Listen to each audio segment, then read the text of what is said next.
Pomembno je vedeti, večina otrok je varnih in ne bodo doživeli spolne zlorabe. Če vas močno skrbi za varnost svojega otroka, se o tem pogovorite s strokovnjakom ali strokovnjakinjo, da ne boste s svojimi strahovi obremenili otroka.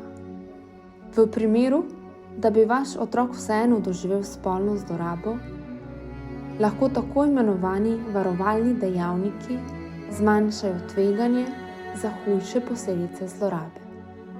Otroci so bolje zaščiteni, če imajo prave informacije, znanja in veščine, s katerimi lahko poskrbijo za svoje meje in se odzovejo v primeru zlorabe.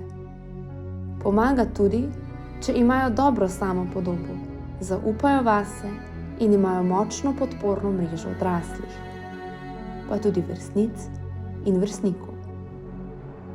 In ne pozabite, pomoč obstaja.